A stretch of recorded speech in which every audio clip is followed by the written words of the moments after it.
Well, hello, everybody, and welcome to the Digital to Dice podcast. I am Dave. I'm Ron. And ho, ho, ho, Ron, it's the Christmas Eve episode of Digital to Dice. It is the Christmas Eve episode. Episode, what we say, 248? 248, this is Digital to Dice. Ways to get a hold of us, digitaltodice.com. That's digital-to dice.com. 978-751-DICE is the text line.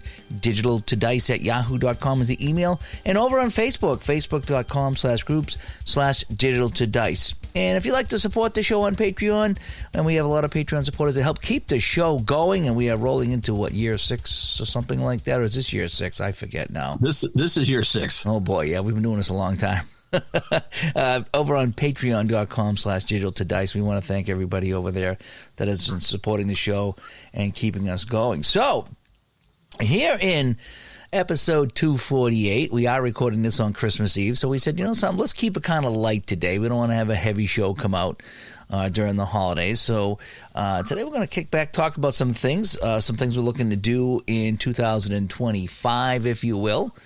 And just kind of maybe like a little quick recap of the year, maybe like what we played and stuff like that. That might be kind of fun. That might be kind of fun to do something like that today.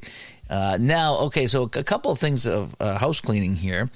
Next week, which is Tuesday, right? That would be next Tuesday, New Year's Eve. New Year's Eve. We're hoping, if all goes well, we're hoping to go live again like we did last year and kind of have an open house where anybody can kind of jump on and join us for a few minutes to say hi. That went really well last year. Yeah. We're kind of hoping to do that again. I was surprised how many people were actually home hanging out last year like us. So gave people a chance to pop on. Some people popped on before they went out. Some people popped on after they come home. Some people just were home watching. Isn't that more of a thing from our parents' generation, though?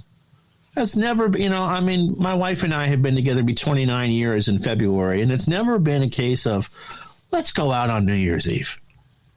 It never has, it's never been that big of a deal. It wasn't for me either. I mean, I'm trying to think, if there was something going on, we might go out, but, what we did a lot of times? We had season tickets to the Worcester hockey team. So they'd have Christmas Eve games. And so we'd go out there and the game and then spend some time with friends out in Worcester. So we've done that a few times. Yeah, or New Year's Eve, I should say. We've done that a few times on New Year's, is something like that. And this, not big partiers, like with that stuff there. Like not going to go sit in the cold and watch the ball drop or anything like that. So it's been a little bit of, us is the same way. Just kind of, just go with it, just sit around. Usually it's too cold. We do live in New England. That does happen. I remember many years that her parents, they lived next to us, and they would go into just the local town here, and they would stop by afterwards, and they'd be frozen to the bone. I'm like, well, what are you thinking? And so, so for us too, New Year's has not been a big thing. I don't know why. Just kind of what it's been. So, yeah. Anyway. So we'll hopefully do that again on New Year's. Let's see what else is coming up here on the channel. The Digital to Dice Con 2025 tickets are still $65. We're going to keep those lowered probably through New Year's anyway. That's a special we ran. We still got people taking advantage of that sale price because we're just trying to pay the cost of the room, and so we'll need more people now at the reduced rate to do that. But we're getting close to paying the room, which is that's our goal. We just need to pay the room. We're not going to make any money at this, but we want to be able to get together with everybody and not have it cost us a lot of money out of our own pocket is what we're trying to do. So digitaltodicecon.com is the website with all the information there as far as where we're staying, where the place is located. You can stay wherever you want as far as that goes. But we're in Connecticut. We'll be right by Foxwoods Casino, which is kind of almost in the middle of the state. Connecticut's not that big anyway. So we're kind of in the middle, lower part of the state. That's where the con's going to be. And you again, just grab your tickets for the weekend and stay if you want. And some people are just going to pop in and pop out. And again, but it should be a fun time. I think we already have over 20 people paid and ready to go for this. So that should be a good time with that. So, Digital to Dice Con is filling up. We're hoping that's going to be pretty well. Let me see here. What else we want to talk about here? Clay from Season Ticket Football. We had him on the last show talking about his season ticket football game. He just released 60 to 69 for So it was seasons. 62 to 69. Was it 62 to 69? There's some I think it's okay, 62. some 60 seasons he just released. And if you use the coupon digital, you'll get 15% off, I think, through the end of the year here. So jump on that right away if you want to do that. I'm thinking about getting 69. I told you I was watching a lot of Vikings games on YouTube, and now it's like, I might play some Vikings. So check that out. I think it's season ticket football, seasonticketgames.com. Just you guys know where to go for that stuff there. I'd love to see the person that can actually get the 68 Colts to beat the 68 Jets.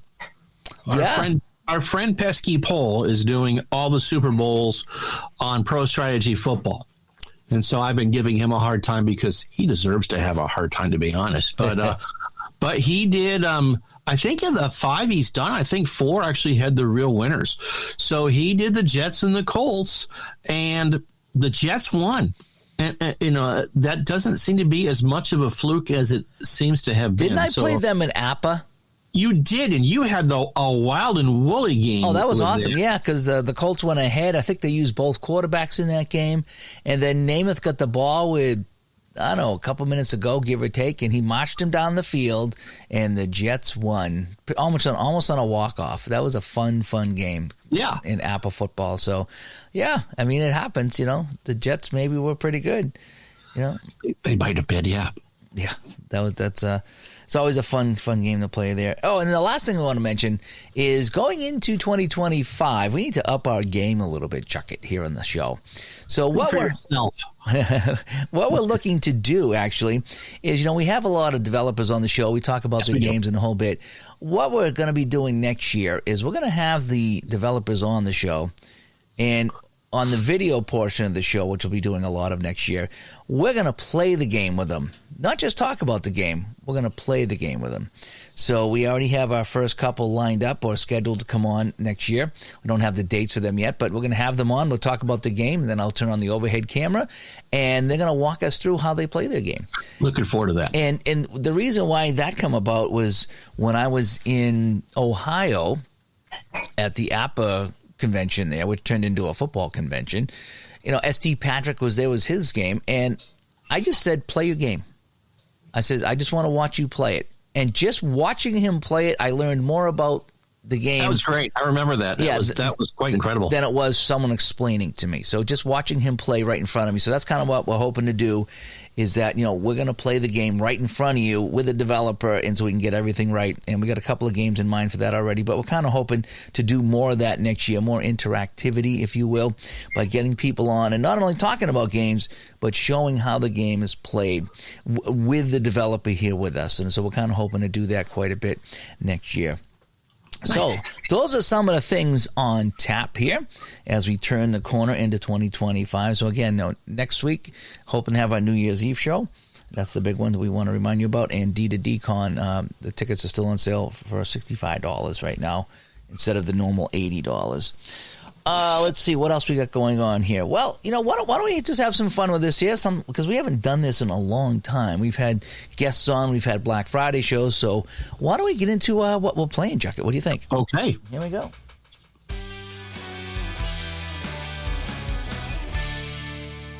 All righty, why don't you kick things off here? I bought recently the Lamborn Games, which is over in the UK. And they do cricket, and I've done motorsport on the channel. Is that the one? Is that the racing game that you can do the race right after the race?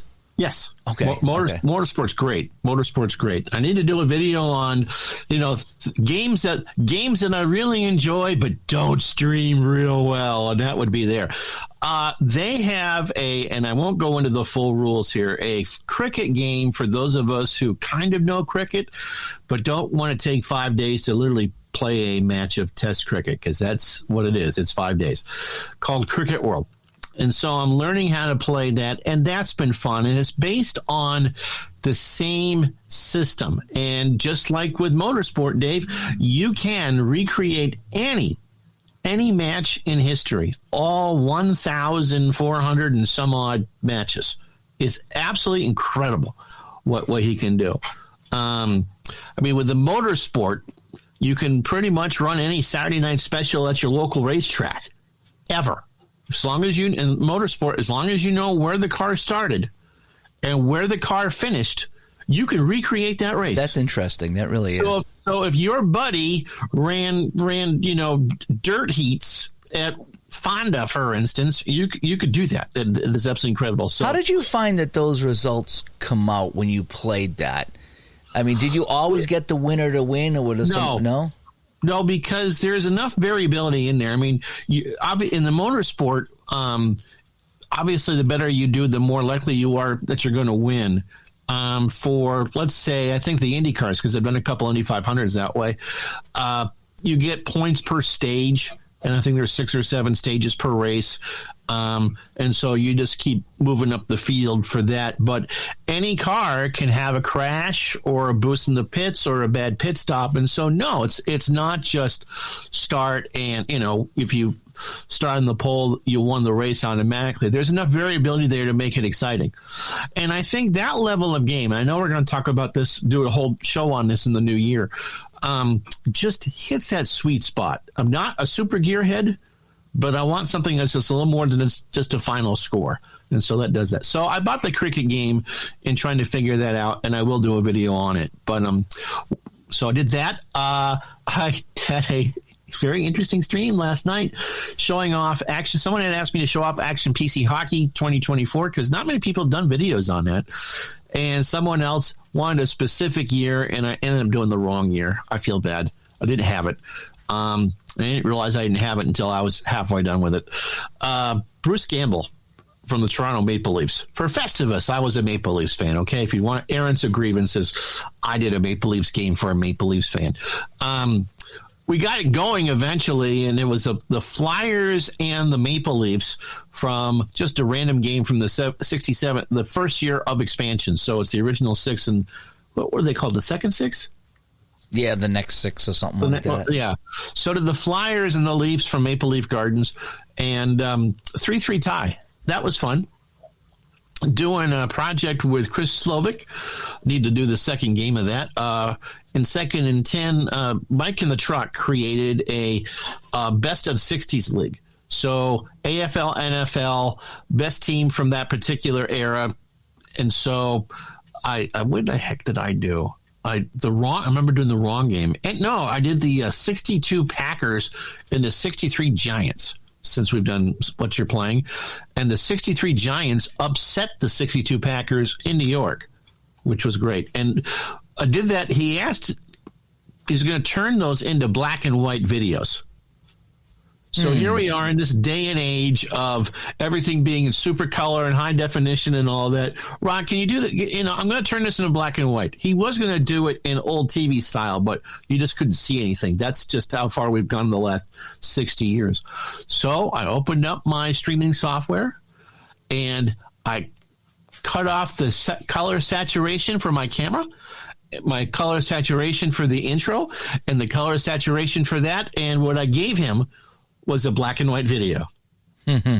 And he cut down the sound. He must have run it through some sort of equalizer to make it sound like you had that transistor radio at 1450 by the bed. But yeah, it was as close as you're going to get to a recreation from 1965 that you ever could. I thought that was pretty cool. There was a guy I just saw on YouTube that takes real old TVs, like from the 60s and 70s, and he converts them so you can watch them. And so he had this big wooden cabinet TV, if you can follow, with black and white. And all of a sudden, what popped up on the screen, like with all the curved sides and everything like that, was the Roku desktop. If you've had a Roku TV or a Roku box, and it's just like you can stream, click Netflix, and right. Hulu or whatever it is. It come up on the old TV, and that's what he does for a hobby. He messes around with stuff like that. I thought it was kind of neat. I wasted a half hour Sunday night watching a homemade documentary on the rescue and recovery of the largest tube television, not a projection TV, okay, but an actual honest-to-goodness CRT ever made. Really? It was a 43-inch by Sony made in 1988 that cost $40,000. And so there's a whole if you think that we have an odd hobby, there's a group of people who buy old tube TVs so they can play their old video game systems on it. And there's a Facebook group, which, because I watched the video and because we're all interconnected now I get their messages. So he found, they'd never seen one before. They had only knew of two. And so they rescued it from a restaurant in Japan. Oof. That was on the second floor, and the building they were going to move out of the building. The building was scheduled to be torn down, and this random guy was following, and they went and they secured the TV from this restaurant owner and noodle maker. It weighed 500 pounds, Dave. Oh, I don't doubt it. It almost weighed a full metric ton, and they gave him the TV, but they had to come up with the money to ship it. Not only to get it down the stairs, but ship it from Japan to wherever this guy is in the United States. Oh, man. And they did. I mean, it's absolutely one of those feel-good things, and they actually had people come to help restore the TV and all of that. But where do you get parts for something like that? You probably have to make them, right? I mean, 43 inches. Remember the last tube TV we bought was a 27-incher. And that was big, yeah. That was big, and my wife yelled at me for a long time after that because those things are heavy. Yeah, they were, yep. And so, yeah, I'm at 500 pounds, 500-pound television set. I had, in 2008, or 7 or 8, I bought a large projection TV. It might have been 50 inches, 48 inches, something like that. And it was a Mitsubishi, the big screen company. That's what they were called. And this was the piece of paper on the front of the screen, and it showed the picture on the screen from like the back, almost like it was a projection, if you will, like a movie projector. Yeah. And it was great. I mean, it looked good. I mean, I think it was 720p, so if you got a good signal, it was really good. It was fine for video games and the whole bit. Anyway, I'm sitting there one night, and I saw a spider dangling from a web on my TV. And I'm like, well, that's kind of a weird thing to see in this. I thought it was like a commercial or an ad or something like that. It was on every channel. Was it inside the glass? Spider get inside the TV behind the paper projection screen and was dangling there. And I would go bang it, and he would run away. And he'd come back and run away. And then what happens? Oh, those things weren't cheap either. What happens, a few weeks later, all these little spiders are running around on my screen. I couldn't get them out. They had babies inside my TV. Yep. Oh, my word. And I couldn't get them without taking the thing apart.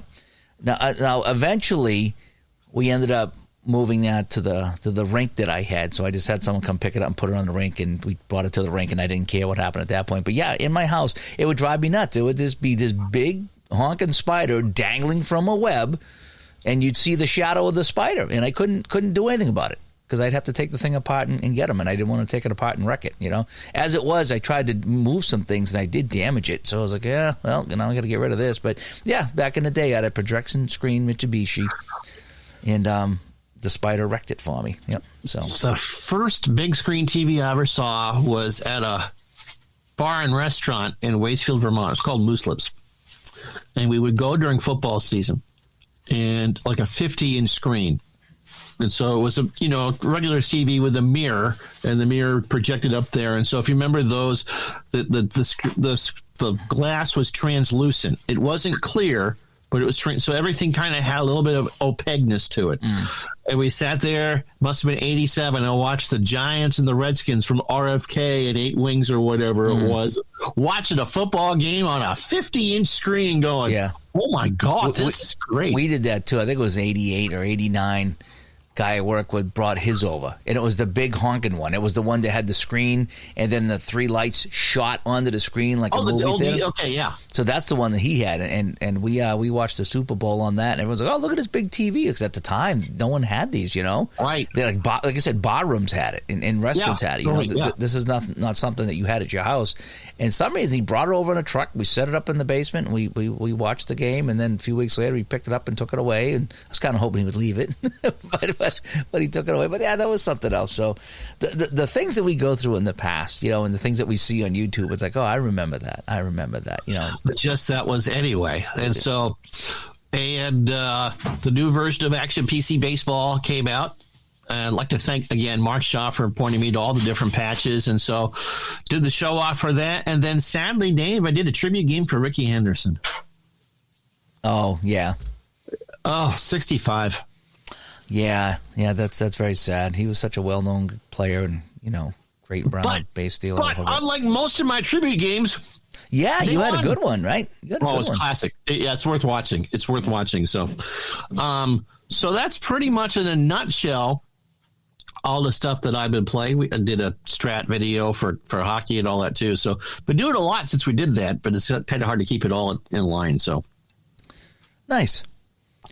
So let me see. What have I been playing? I've been playing a bunch actually here. Now that work settled down for a little bit, I played some Hockey Bones last night. Put that on the table because me and you were talking about goal scorers and percentage shooting and the whole bit. We were talking about Gretzky and a few other people. Let me set that up for you because in the 90-91 original Stratomatic set, Brett Hull had 86 goals in 78 games or whatever it was that he did. I forget the specific, 86 goals. And Stratomatic made a card that was so overpowered, he was going to get 200 goals. I said 100 plus goals. People said in draft leagues he got 200 goals. Wow. And again, there's just so many automatic goals. It's just such an overpowered card. And I looked up the shooting percentage of it because you and I have had this conversation before over Jean Rattel and some others. And while it was impressive, it was only 22%. Only 22% yeah, when 10's good. Yeah. So it was supposed to be a good card. They redid it, and it's a much calmer card. And on the flip side of that is Wayne Gretzky's 81-82 strat card, which it didn't get 92 goals. I can get 70 goals out of it for him playing half a game, but it didn't get 92 goals. And so what we did is we looked up the top goal scoring by shooting percentage in NHL history. And when I looked, it may have changed because they might have played a couple games. Braden Point right now would have the record. He has scored on like 35% of his shots this year. Wow. But number two, to get back to where you were going, was Charlie Simmer from the 80-81 Kings. It was like 32%. And so pick it up from there. So I decided to play said Charlie Simmer with the 80-81 LA Kings. So I had him square off against the 80-81 Flyers. So actually, while you were playing your Toronto game for Bruce Gamble, I was playing the Kings and the Flyers with Hockey Bones. And I think Simmer, I'm not sure. I think I know his first shot that he got when I rolled on the card and he got a shot. It was in range and he scored. So he was 1 for 1 on his shots. I think he got a second one later in the game, and I don't know if it was in range or not, but he did not score. So I think he was 1 for 2 on shots in that game. So I wanted to play to see how it would work in Hockey Bones, and he did indeed get a goal. Fun game. Tons of penalties for the Flyers. They had 6 minor penalties in the first period. And I was getting a little sour on that. And then you looked it up and said, boy, that's almost par for the course for the 80 Flyers. Averaged 32 penalty minutes per game. Yeah, so it's one of these things. I just purchased a set of Hockey Bones from somebody that just was trying to get rid of it because they didn't like it because it said there's too many penalties.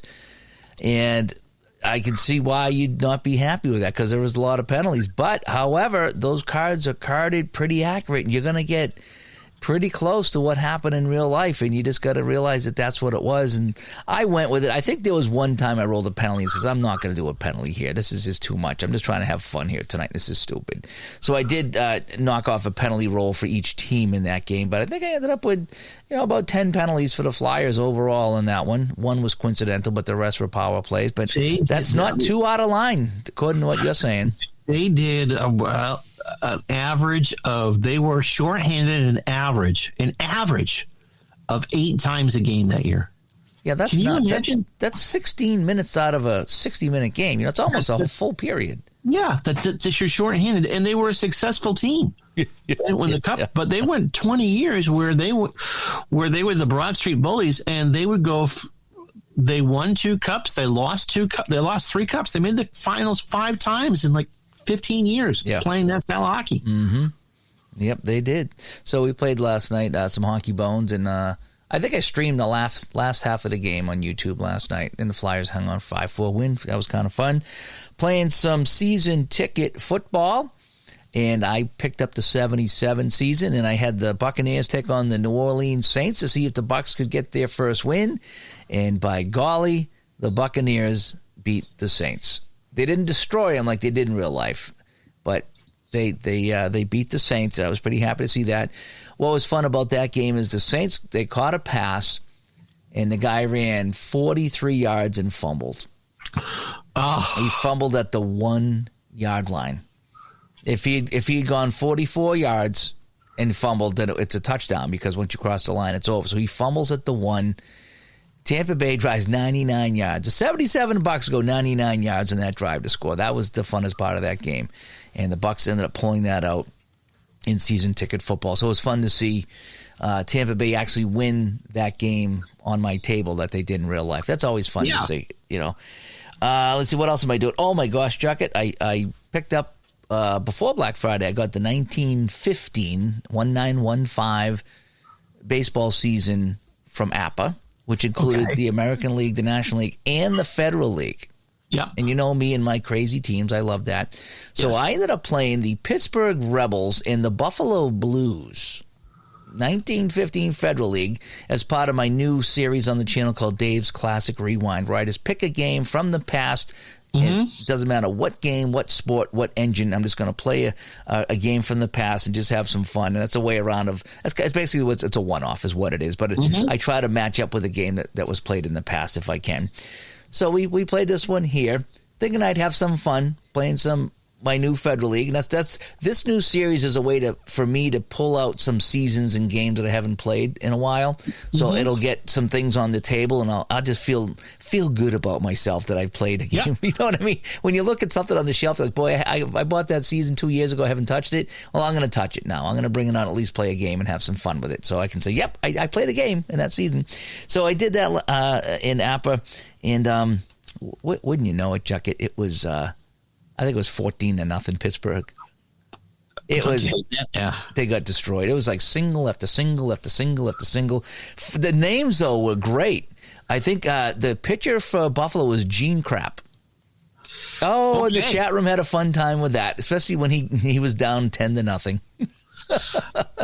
So he lived up to his name. He did. That was a game full of crap. It really was. You know, we had a good time with that. But some of the other names, Soily Circus or something like that was in the game, and we had a Tex. I think we had a Doc. You know, we had a Leaping Mike was in the outfield. His batting average was .095, so he couldn't hit. Everything was a ground ball. But let me tell you, you couldn't get anything by him in the outfield. And he was Leaping Mike for a reason. So Leaping Mike was in the game for Pittsburgh, and he was making catches, and he was just robbing people from hits. It was a fun game, even though it was 14-0. It still was fun seeing those old names, and I pinch hit everybody in the ninth, so everybody got on the table pretty much, and just had a fun time with that. And so I played some APA Federal League. What else did I play? I'm setting up to play some Player of the Game basketball from Downey, because I did pick up some more seasons for that, so that's going to be part of my Dave's Classic Rewind as well, so you'll see some of that on the channel. And lastly, what I've been doing is I'm continuing my Strat 1976 tournament, if you will, playoff tournament, where everybody's in the playoffs, and I start with 1 verse, what was it, 26 teams in 76? Yeah. So I started with 1 verse 26 and 2 verse 25, and I'm playing the best of 3, and when that round is done, we'll continue the people that survived and do it again. And I've had a lot of upsets. I think 3 out of the 4 top teams have already been eliminated. So it's been an interesting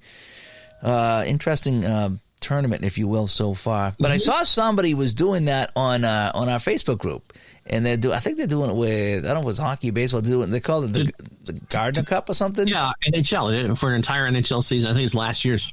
And that's the way to do it. That way you get to play every team at least once. You know, whether it's a 1-game series, a 3-year, whatever you want to do, you get everybody on the table, just play best versus worst, and just whittle it down until you have a winner. And so that's what I've been doing there. So I play a little bit of Strat 76.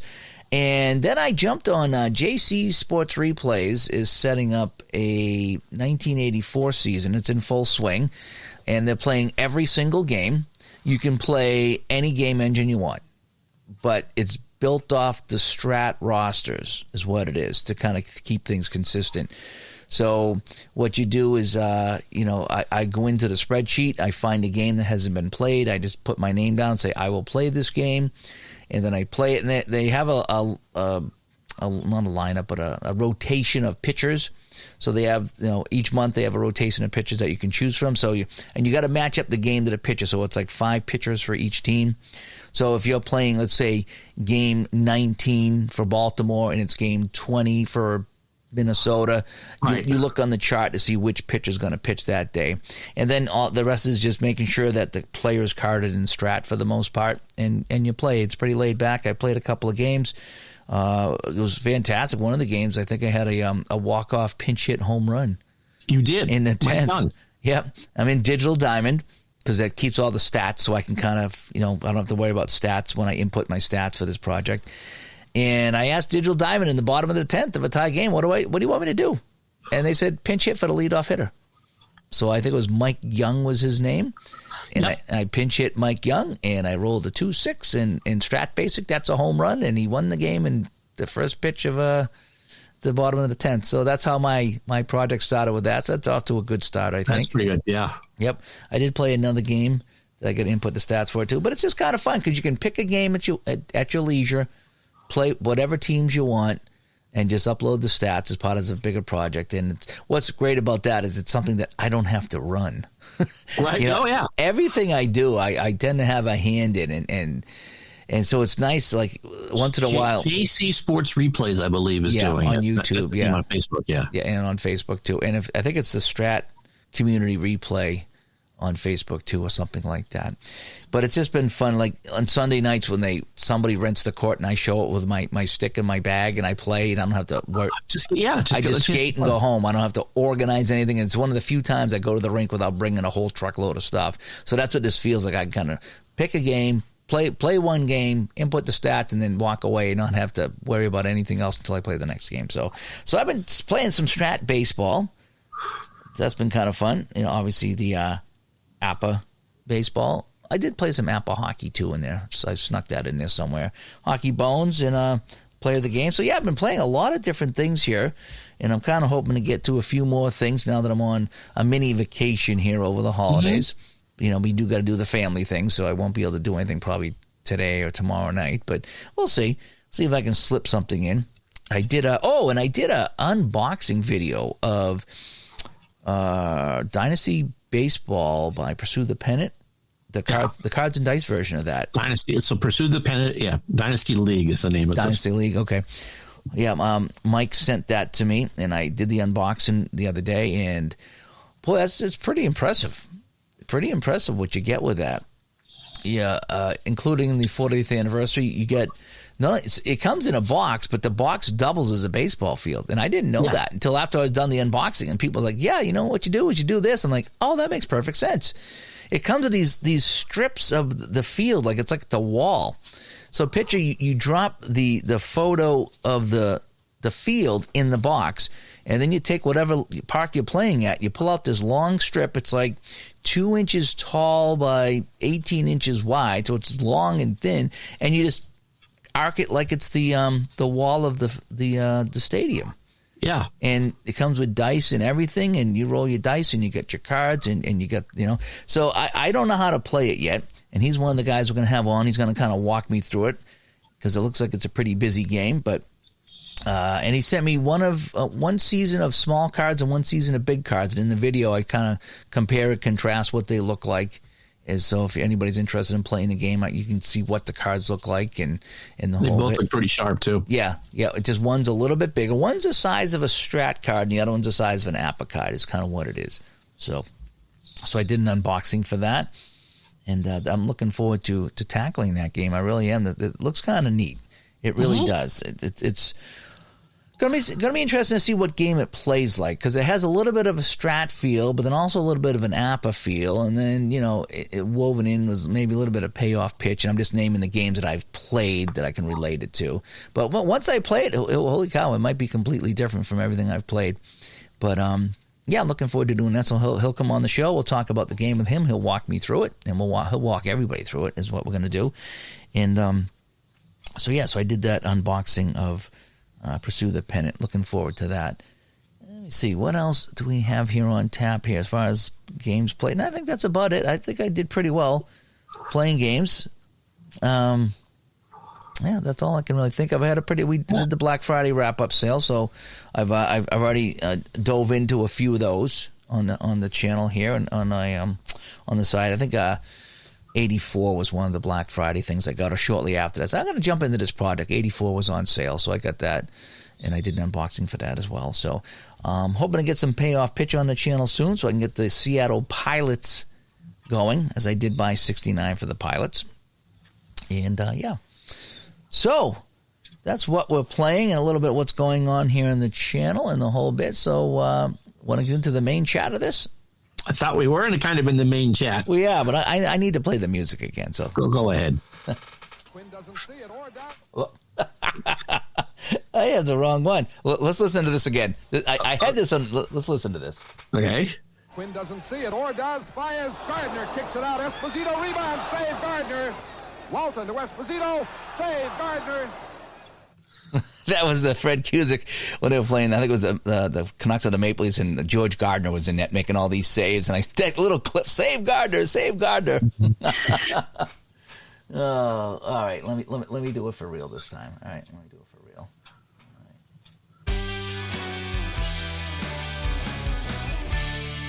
All right. This made Aunt Becky very happy with that.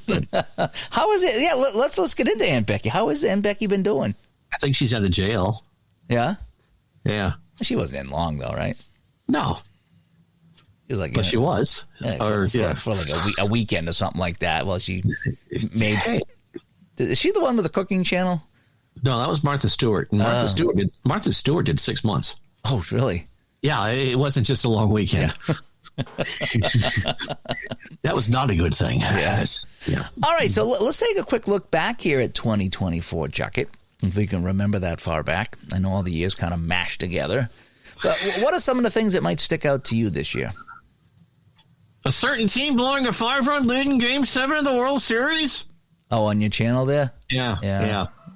So, every year we do the baseball project, and gotta say, I wasn't quite sure what 88 would bring going into what it would have been my senior year of high school. And so for all these years, I've intentionally picked seasons that the Red Sox have done very well in. And the Red Sox have never done well on my channel. It's kind of like Al with field goal kicking and all that. Even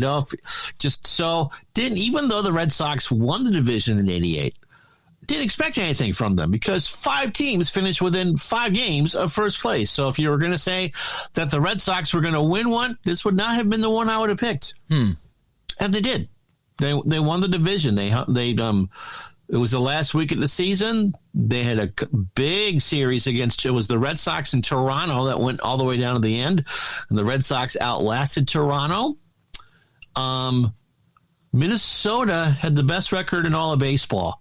They outlasted Kansas City, and the A's just never got it together. I think the A's finished 9 or 10 games out of first place.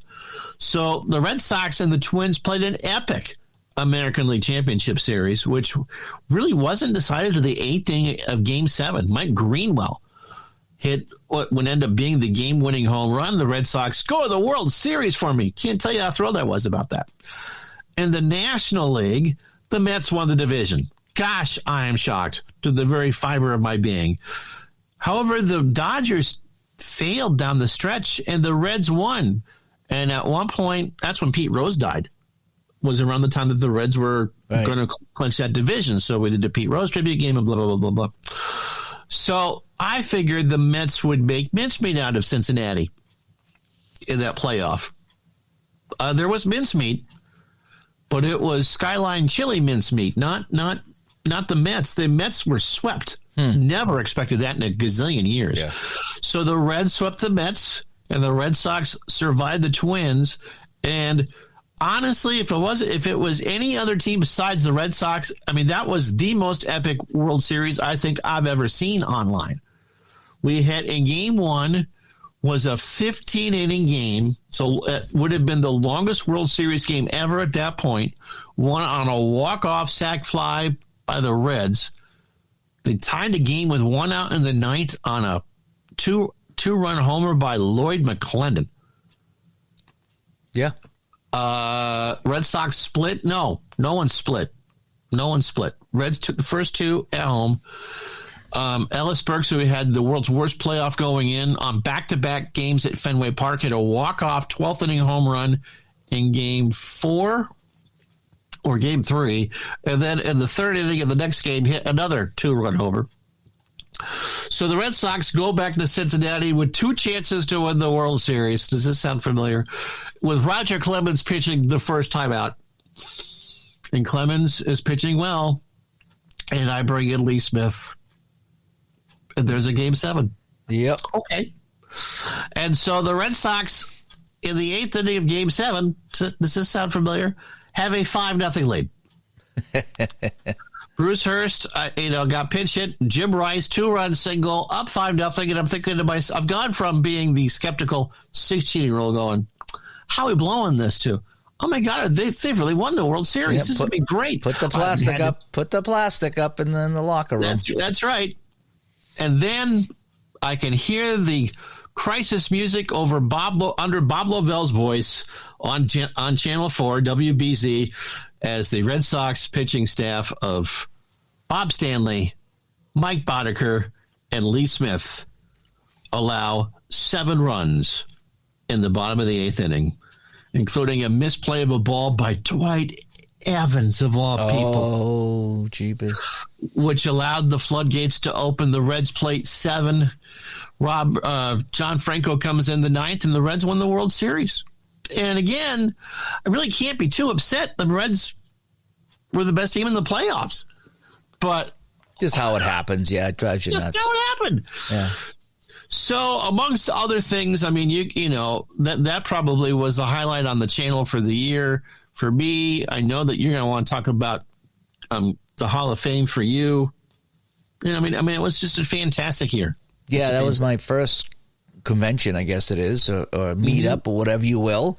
And because of that convention, walked out of that, and on the way home, on the way up and on the way home, Mike and I were talking about, we need to do that closer to home because this was just so much fun. Mm-hmm. And, it was a 12-hour ride home for me. So it's a long way to go. But, I mean, once a year, I don't mind doing it.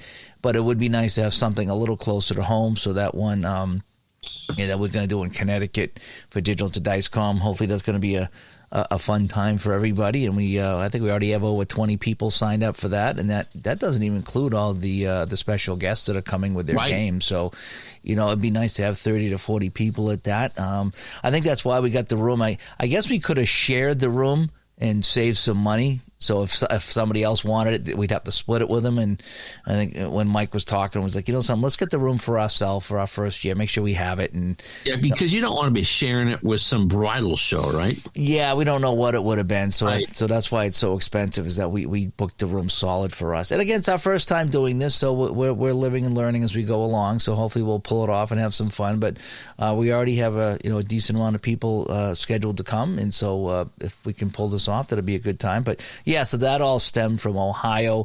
Met a lot of listeners of the show, met a lot of people that I've never met in real life. Everybody was really great to me there. We had a lot of fun. The Hall of Fame was fine, but just having the people there was just such a good time. Freddie Bolitnikoff showed up. That really made that was great. That was unscheduled too. You just happened to be in the building, right? Yeah, we just happened to be in there, and I had just signed off after streaming for about an hour or so. He walked in the room, so I turned it right back on. I was like, I did a quick video. Freddie's taking pictures with everybody, but that was fun. I got to try out a lot of different games, meet a lot of people, going out to breakfast and dinner with people. That was kind of half the fun. It was just hanging out and talking games and just having a good time with people who enjoy the same hobby as you. And that's what we're kind of hoping to do in Connecticut, is the same kind of thing with Digital to Dicecon. So yeah, so that was a highlight of my year, was going to the convention out there. Another thing, as far as gaming goes, one thing for me that I noticed this year is I pulled out a lot of games that I hadn't played in a while, and found that I really enjoyed them the second time around. a lot more than the first time around. One of those, player of the game basketball. I didn't mind it when I played it years ago, but I saw that you were playing it and a few other people playing it, and I'm like, let me go back to this and pull it out. So I found it. I knew I bought it, so I had to dig in my file somewhere and find it. And I started playing it again. It's like, this is better than I remember it. It really was. It was like, I'm kind of enjoying this game here. And the same with, a game like Payoff Pitch Baseball. I played it, struggled with it, liked it again, fought with it again, and then I pulled it out this year, and I says, okay, let me just try to play it. And now I'm enjoying it again, and I bought more seasons on Black Friday. So it just seems like it's been a season of going back and enjoying games. Strat Baseball, the same way. Pulled out Strat Baseball, been playing some of that, and quite enjoying it. And it's like, man, it's like I need to play these games more. Pulling out the hockey bones last night. I was rusty as heck. I was Rusty Robert. That's who I was. And but I enjoyed it. I had fun with it. Hopefully I played it correctly. Even if I didn't, it still was a fun game. I had a good time with it. It was just, going back and playing that. And of course the Apple hockey is always a favorite of mine. The season ticket football that was finally released was very, very different than the beta we played. That was fun. That whole process of going through, we had him on, I'll give him all sorts of props for doing an open beta. And, some of the suggestions he took, and some of them of ours he took, and some he had his own vision. Yeah. And it really came out to be quite the balanced game. And I think for football, it's important to have a full play game that you don't feel, A, intimidated by, because it really is not an intimidating game. No, not at all. And B, along with Solitaire Pro, it's a full play game that you can do in under 2 hours. Yeah. Which I think is a lot of the reason why people don't necessarily play that much full play football, because that's quite the commitment. Yeah. Well, when you're playing app or a strat, there's a setup involved because you have all the individual cards. But that's the allure of that game, though. But it is, it's a setup. When you're doing second season or Solitaire Pro or season ticket football, you have the team cards, so that you just got one per team.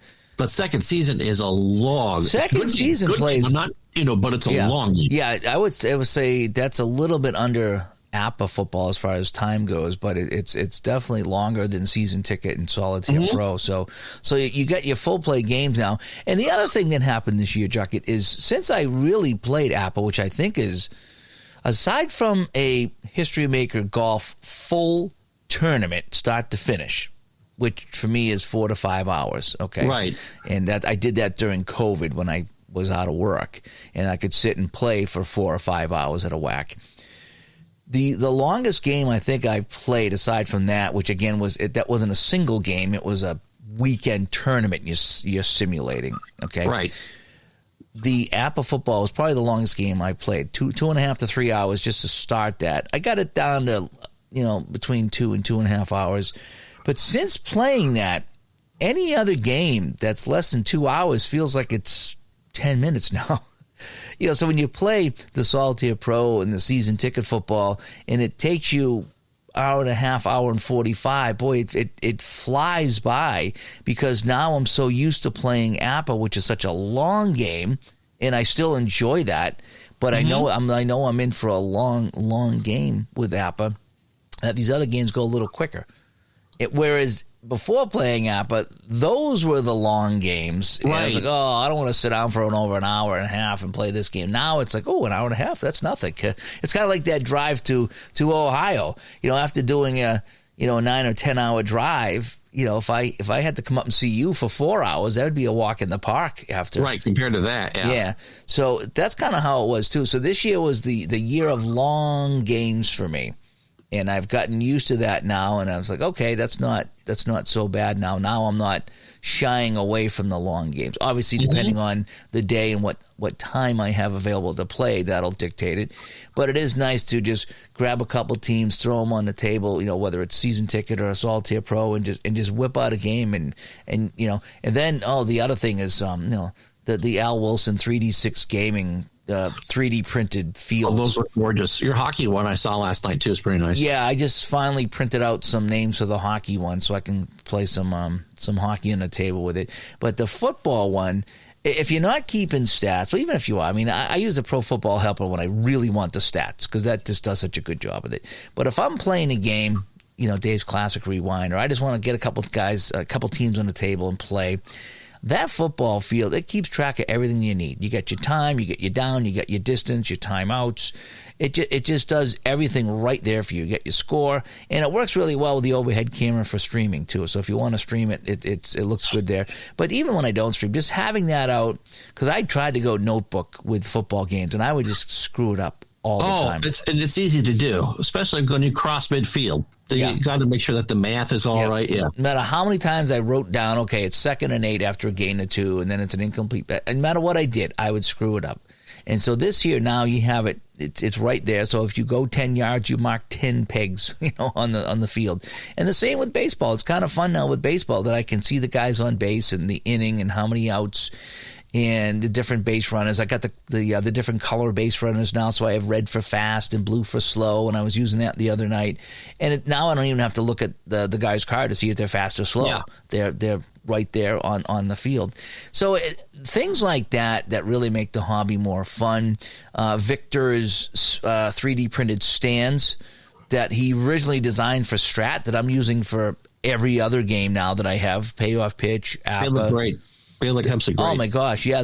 I was using them the other night. That's where I was putting my pictures on when I was playing the Federal League. I just had this couple of the stands out, and that way I could just stand it right there and grab it and throw it on the table. And so there's been a lot of things like that this year that have really contributed to my gaming experience. Stuff like that. I'm trying to think what else sticks out this year. Yeah, mostly it's just kind of going back, playing some other games, and really enjoying them the second time around.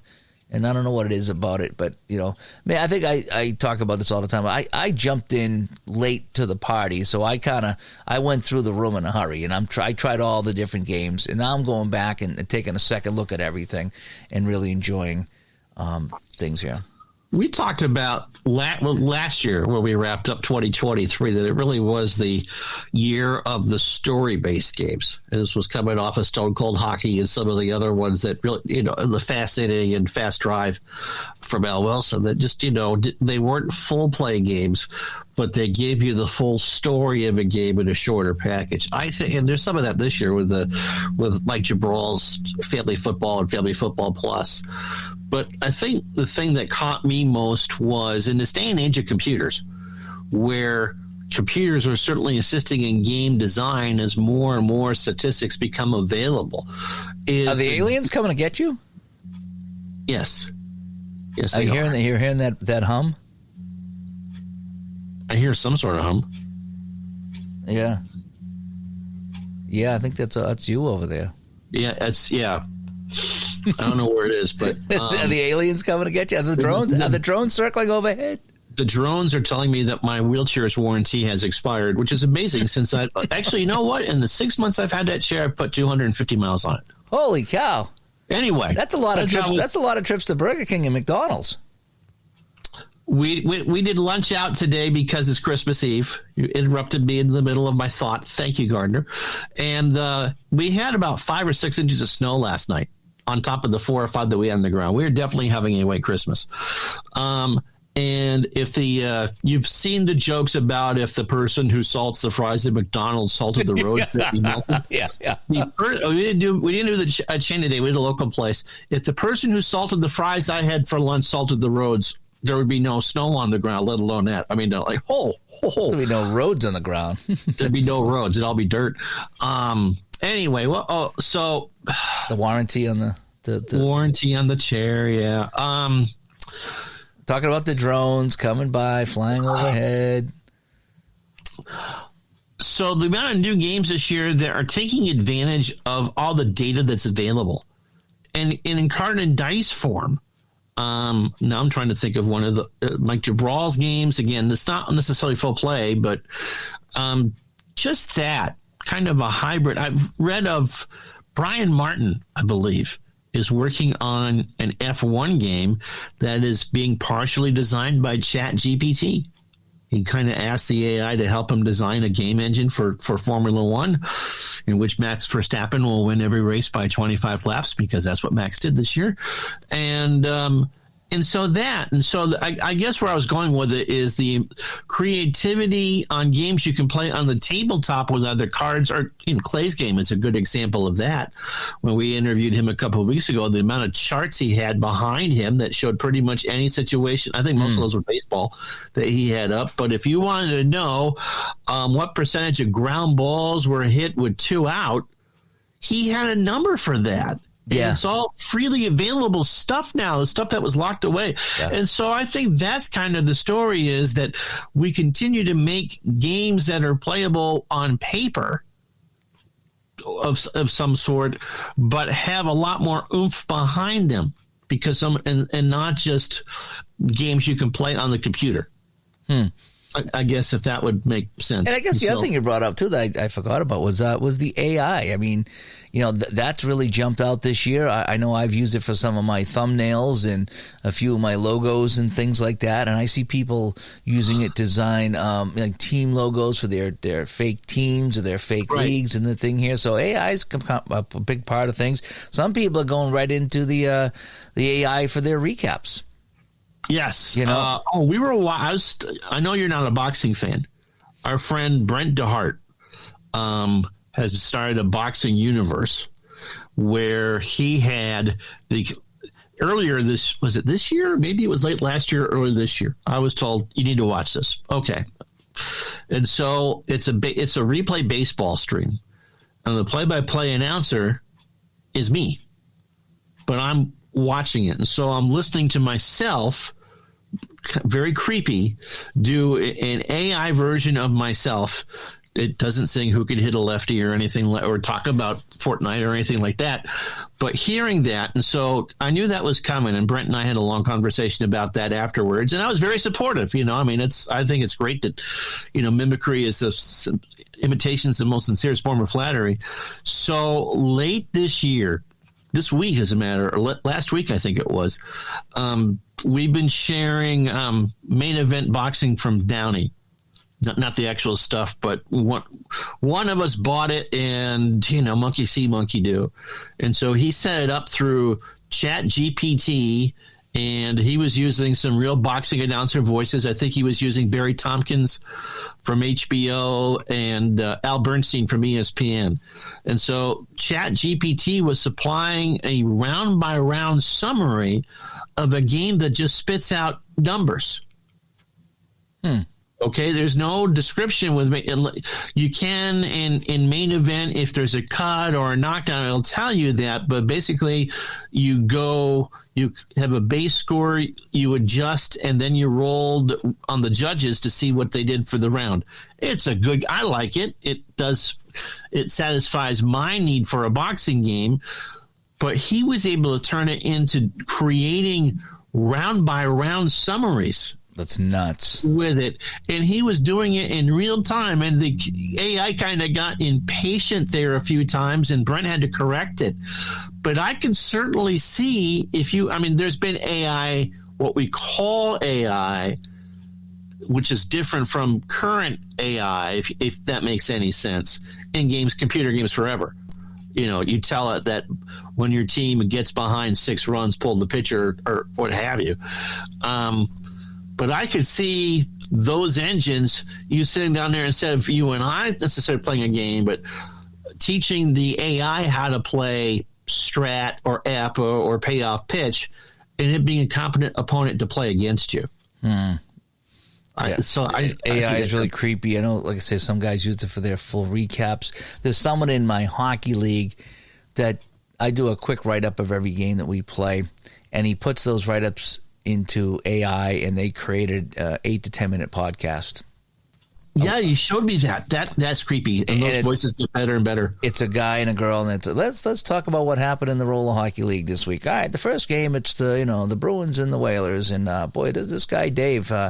He's getting up there in age, but he had 4 goals. Yeah, I know. And yeah, Dave, he and it sounds like 2 people talking about the league that I run. It's like, it was neat, but it was also completely freaking me out that this was all computer driven, and they even get the breath points right. Yeah.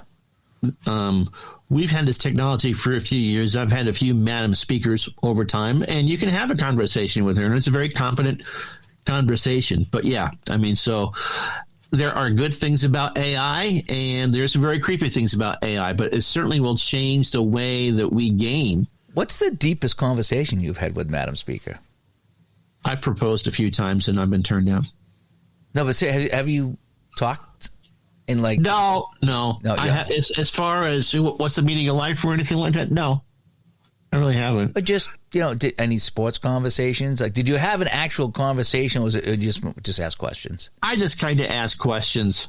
I joke around. We've she'll read you the news or what. You can ask questions. I think Amazon, that's a word I can say without setting her off, has it intentionally set that so she won't get into deep, meaningful, what is the meaning of life type conversations. But that technology is coming, and I think the next level is if you pay X amount per month for her to do that, you probably could do that. I remember watching a movie in the early 80s on HBO, and it was a combination of virtual reality and artificial intelligence. Was that one of the ones you had to see between all the squiggly lines that it was all distorted? No, but there is a scene where you're sitting there playing with the vertical and the horizontal and the TV. I know exactly where you're going through. So I've heard. So yeah. Remember, they wouldn't trust us in college to have Nesson, let alone HBO, okay? So Dave Shea with those lines is about as intriguing as Tawny Stone, okay? Just saying. But one of the things was the guy had figured out how to get that sort of excitement out of his AI VR machine, and he died in the movie because he just got too addicted and wouldn't shut it off. But so be here. And again, that movie was probably made 81, 82. So it's stuff that we've been thinking about for the last 45, 50 years as far as that's concerned. And it's now coming closer to reality. Again, along with everything else, there are good things about it and there's scary things about it.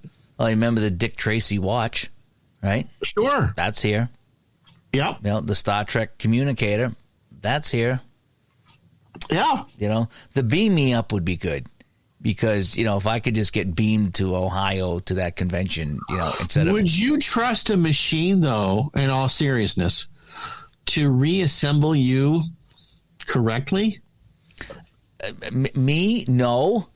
But in 50 to 100 years from now, that might be commonplace. Like, I don't even trust, I won't get in a self-driving car. Okay. That's not me. Yeah. Okay.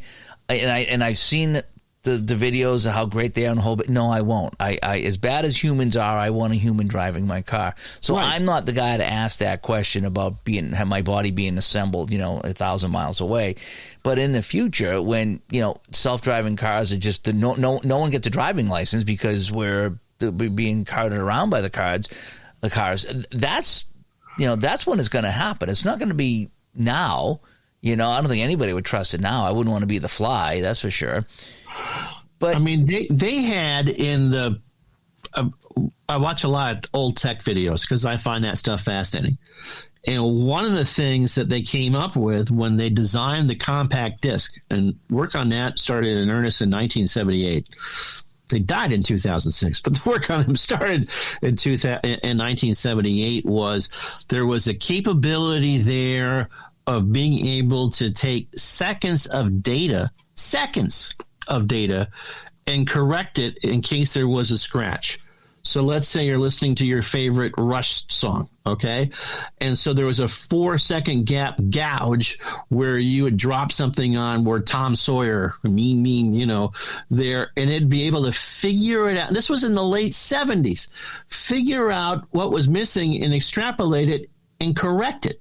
So you would never know there was a gouge there. Wow, that's nuts.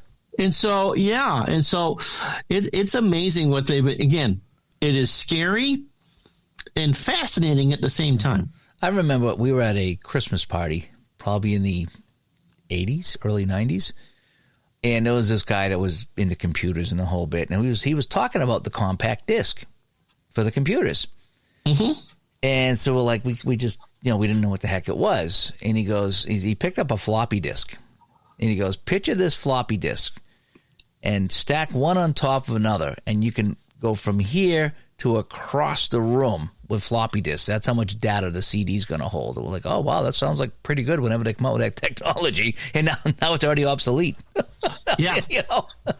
That's I was talking with someone the other day. I try to explain what I do, and it's impossible to explain to someone who is A, not into sports, and B, not into hobby type gaming what it is. And said, I haven't bought a piece of physical software or music in about 10 years.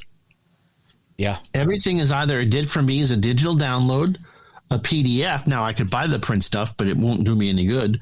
Or with music or data, it's all digital. I don't even think my new computer here has a CD drive. Oh, I don't think my last 3 computers have had there. I remember buying a computer around the turn of the century, and there wasn't a floppy drive anymore. And I remember thinking to myself, can you not have a floppy drive? Yep. Do the no, I don't have a PS5 or an Xbox, whatever it is. Do they even have a place to put a DVD anymore? I think people still want them. I think people still want to own the discs to put in there because if every now and then they take a game out of circulation. Right. And if you bought the game and now you can't play it because they took it off the cloud or they ban it from your machine. Can you legally burn it, though? Well, if you download it, then there's nothing you can do. It's downloaded. But, I mean, if you have the disc, all you need to do is just not connect to the internet. Right. And you can use this disc. In fact, there was a game they put out. It was like a demo, I remember years ago, and I think it was for the PlayStation 4. And people downloaded the demo and loved it. And then when time was up, they deleted the demo from the PlayStation Cloud, and it would automatically come off your system. Mm-hmm. And people were bummed out because they enjoyed this demo. And so people were not connecting to the internet for weeks and months at a time just so they could keep playing this demo. Because, again, once they connected, it was gone. Because it was going to sense it and say, this is no longer a viable game to play. But if you weren't connected to anything, it's on your system. And so that's kind of how it is with the disc, is that, you can be up in a cabin in the woods with no internet, and as long as you have the disc, you can play. Just remember the call is always coming from inside the house. It is. Wasn't that a good movie? I even like the commercials, the doobie-doobie-doo. That call's coming inside the house. It was the penguin. Oh. House coming from inside the house. Not that penguin. It was the Bud Light penguin. Oh. The Bud Light penguin? Yeah, the penguin. Doobie-doobie-doo. That was a Bud Light commercial, I thought. Oh, Budweiser. It was before the Bud Bowl commercials. Okay. I don't remember that one. Yeah.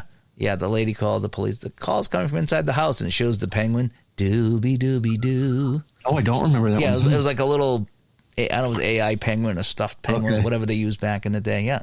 And some people know here. If you guys know Doobie-doobie-doo penguin, let me know. Let me know if I'm wrong. That's how I remember. It could be a Mandela effect. I don't know.